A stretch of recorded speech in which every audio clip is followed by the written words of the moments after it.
தவக்காலம் 4ஆம் வாரம் புதன் யோவான் நற்செய்தியிலே இறையியல் சற்று ஆழமானதாக இருக்கிறது. காரணம், யோவான் இயேசுவின் வார்த்தைகளை மட்டும் எழுதவில்லை, அந்த வார்த்தைகளை தான் புரிந்து கொண்ட விதத்தில் எழுதியிருக்கிறார். அந்த புரிதல் மேலோட்டமான அறிவின் மூலமாக வந்ததில்லை, மாறாக ஆழ்ந்த சிந்தனையின் மூலமாக இயேசுவின் வார்த்தைகளை மீண்டும் மீண்டுமாக தியானித்தது மூலமாக வந்தது.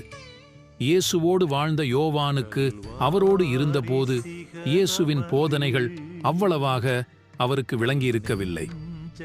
ஆனால் இயேசுவின் விண்ணேற்றத்திற்கு பிறகு அவருடைய வார்த்தைகளை தனது வாழ்வின் அனுபவத்தோடு பொருத்தி பார்த்தபோது அதிலிருந்த உண்மையை அவர் கண்டுகொண்டார். இன்றைய நற்செய்தியில் இயேசு தன்னை இறைத்தந்தையோடு இணைத்து பேசுகிறார். கடவுள் எப்படி இருக்கிறார் என்பதை இயேசுவிடமிருந்து அறிந்து கொள்ளலாம். ஏனென்றால் இயேசுவின் வார்த்தைகள் கடவுளின் வார்த்தைகள், இயேசுவின் உணர்வுகள் கடவுளின் உணர்வுகள், இயேசுவின் செயல்பாடுகள் கடவுளின் செயல்பாடுகள். பாவத்திற்கு எதிராக கடவுள் எப்படி எழுகிறார் என்பதை இயேசுவின் வாழ்விலிருந்து நாம் அறிந்து கொள்ளலாம்.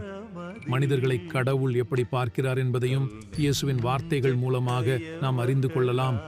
இயேசுவை முழுமையாக அறிந்து கொண்டவர்கள் நிச்சயம் தந்தையாகிற இறைவனை அறிந்திருப்பார்கள். ஏனென்றால் இயேசு கடவுளின் பிரதிபிம்பம். இயேசுவின் வார்த்தைகளையும் அவருடைய போதனைகளையும் நாம் நன்கு அறிந்து கொண்டால் கடவுளை நாம் முழுமையாக அறிந்து கொள்ளலாம்.